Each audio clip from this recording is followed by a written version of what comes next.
bersamamu.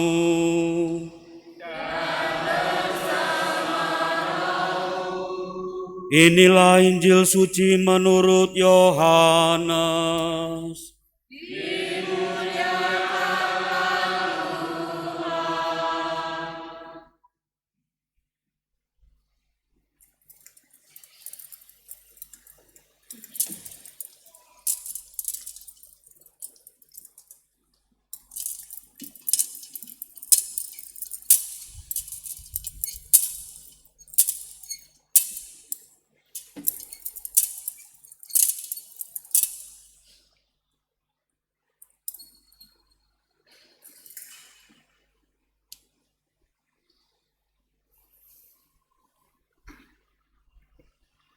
Pada waktu malam di hari pertama pekan itu, berkumpullah murid-murid Yesus di suatu tempat dengan pintu-pintu yang terkunci, karena mereka takut kepada para pemuka Yahudi. Pada waktu itu datanglah Yesus, berdiri di tengah-tengah mereka dan berkata, "Damai bagi kamu." Sesudah berkata demikian, Yesus menunjukkan tangan dan lambungnya kepada mereka. Murid-murid itu bersuka cita ketika mereka melihat Tuhan. Lalu kata Yesus sekali lagi, "Damai bagi kamu. Sama seperti Bapa mengutus aku, demikian juga sekarang aku mengutus kamu." Sesudah berkata demikian, Yesus menghembusi mereka dan berkata, "Terimalah Roh Kudus. Jika kamu mengampuni dosa orang, dosanya diampuni, dan jika kamu menyatakan dosa orang tetap ada, dosanya tetap ada." Ketika Yesus datang ke situ, Thomas, seorang dari ke-12 murid yang juga disebut Didimus, tidak ada bersama-sama mereka. Kata murid-murid yang lain itu kepadanya, "Kami telah melihat Tuhan." Tetapi Thomas berkata kepada mereka, "Sebelum aku melihat bekas paku pada tangannya, dan sebelum aku menaruh jariku ke dalam bekas paku itu, dan menaruh tanganku ke lambungnya, sekali-kali aku tidak akan percaya." 8 hari kemudian, murid-murid Yesus berada kembali dalam rumah itu, dan Thomas bersama-sama dengan mereka. Sementara pintu-pintu terkunci, Yesus datang. Ia berdiri di tengah-tengah mereka dan berkata, "Damai bagi kamu." Kemudian Yesus berkata kepada Thomas, "Taruhlah jarimu di sini dan lihatlah tanganku. Ulurkanlah tanganmu dan taruhlah ke lambungku. Dan jangan engkau tidak percaya lagi, melainkan percayalah." Thomas menjawab dia, "Ya Tuhanku dan Allahku." Kata Yesus kepadanya, "Karena engkau telah melihat aku, maka engkau percaya. Berbahagialah mereka yang tidak melihat namun percaya." Memang masih banyak tanda mujizat lain yang diperbuat Yesus di depan mata murid-muridnya yang tidak tercatat dalam kitab ini. Tetapi hal-hal ini telah dicatat supaya kamu percaya bahwa Yesuslah Mesias Putra Allah, dan supaya karena percaya kamu memperoleh hidup dalam namanya. Demikianlah sabda Tuhan.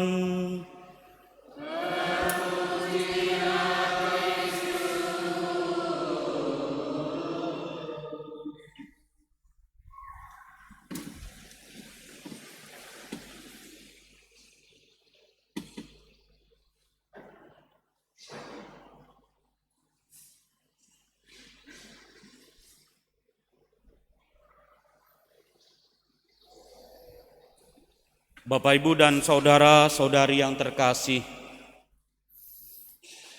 setelah kebangkitan memang banyak kisah kemudian yang diceritakan di antara para murid bahwa Yesus itu sungguh-sungguh sudah bangkit. dengan peristiwa penampakan yang dialami oleh banyak orang dan itu dibagikan. Dalam bacaan Injil yang kita dengar hari ini, Yesus menampakkan diri kepada para murid-Nya. Ketika mereka diam di suatu rumah dengan pintu-pintu yang terkunci, dan Dia mengatakan, damai bagi kamu. Bukan hanya sekali, 2 kali bahkan. Dan setiap kali Dia menampakkan diri kepada para murid, Dia selalu mengatakan, damai bagi kamu. Kata-kata Yesus ini mengubah kekhawatiran, ketakutan para murid itu menjadi damai. Sehingga mereka kemudian sungguh-sungguh mengalami bahwa mereka itu percaya dan yakin bahwa Yesus yang disalibkan itu kini hidup di antara mereka. Memang agak-agak mirip dengan bagaimana mengenang orang yang mungkin sudah meninggal. Tetapi lebih dari itu kemudian Yesus menjadi bagian dari hidup mereka karena mereka juga mendengar banyak kisah lain di mana orang-orang mengalami penampakan Yesus. Sehingga kemudian lambat laun mereka tidak menjadi takut dan khawatir lagi karena Yesus hidup dalam diri mereka. Kedatangan Yesus yang membawa damai itu membawa atau menarik mereka kepada kehidupan ilahi, sehingga mereka bukan lagi menjadi bagian dari kehidupan di dunia ini, tetapi mereka diangkat kepada kehidupan ilahi karena yang dilihat itu peristiwa kebangkitan. Selain mengatakan damai, dalam peristiwa penampakan ini juga Yesus menunjukkan kepada para murid itu tangan dan lambungnya.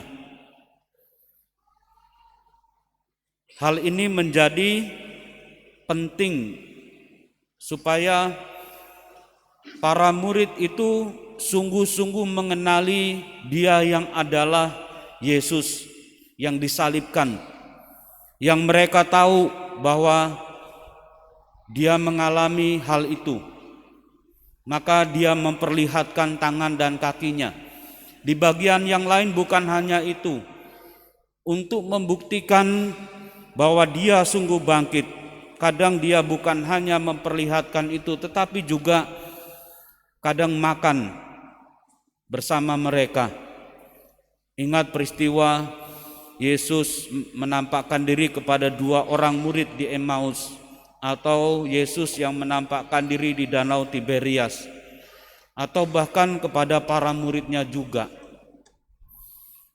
Ingatan akan luka-luka Yesus yang ditunjukkannya ini menjadi penting supaya para murid mengetahui bahwa Dia yang bangkit itu, yang sekarang menampakkan diri kepada mereka, sungguh-sungguh Dia yang disalibkan, yang mereka ikuti selama ini dalam perjalanannya.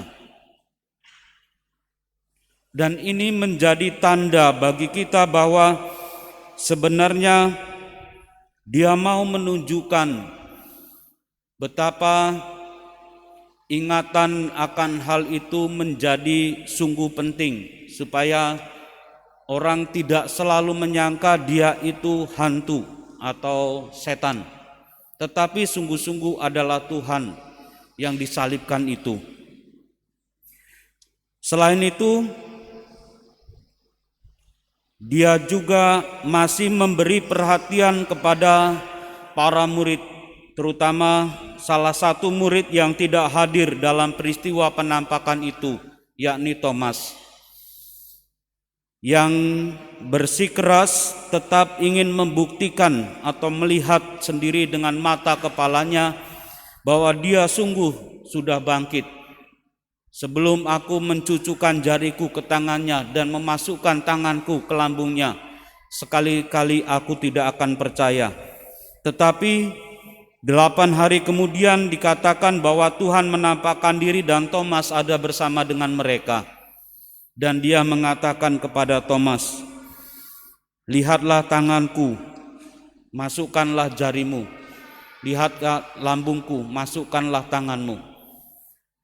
Percayalah dan jangan engkau tidak percaya lagi." Dan jawaban Thomas, "Ya Tuhanku dan Allahku." Betapa Yesus juga mau membuka mata hati Thomas sebagai murid yang sulit untuk mempercayai apa yang dikatakan oleh rekan-rekannya yang lain.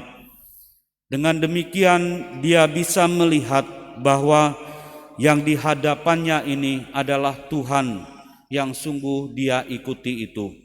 Nah, Bapak, Ibu, dan saudara-saudari yang terkasih, melalui hal inilah kita sebenarnya mengalami Allah yang Maha Rahim, yang mau begitu peduli dengan segala situasi kehidupan para murid dan juga kehidupan kita. Ia memberikan damai-Nya di tengah berbagai macam kekhawatiran dan ketakutan para murid. Bahkan Ia menunjukkan tangan dan lambungnya, luka-lukanya, yang adalah sesuatu yang paling buruk atau paling tidak diinginkan, penderitaan yang paling berat yang dialaminya sebagai bagian yang dialami oleh Tuhan sendiri. Tidak semua orang bisa sanggup menerima penderitaan itu. Hanya orang-orang yang dikategorikan sebagai para penjahat berat. Tetapi Tuhan mau menerimanya, walaupun mungkin terlepas dari benar atau salah, tetapi Dia menerima hukuman mati itu yang dikatakan tidak adil. Betapa Allah tidak melawan dan bahkan mau menerima penderitaan yang paling hebat sekalipun yang dialami oleh manusia dengan menunjukkan tangan dan lambungnya yang terluka itu. Selain itu, betapa Dia juga peduli, terutama dengan muridnya yang sulit untuk percaya. Dia menampakkan diri kembali hanya untuk Thomas yang tidak bersama-sama dengan Dia. Dan itu bagian atau gambaran dari betapa Allah itu Maha Rahim, mau peduli dengan kebebasan manusia dan bahkan mengalami penderitaan dan kesakitan manusia yang paling berat sekalipun. Semoga melalui pesta kerahiman ilahi ini kita juga bisa diangkat kepada kehidupan ilahi melalui martabat sakramen baptis kita, sehingga pada akhirnya sebagaimana para murid kita bisa hidup dalam cinta kasih dan persaudaraan, sehingga kemudian kita juga berusaha untuk senantiasa mencari kehendak-Nya sebagaimana yang dilakukan oleh jemaat perdana.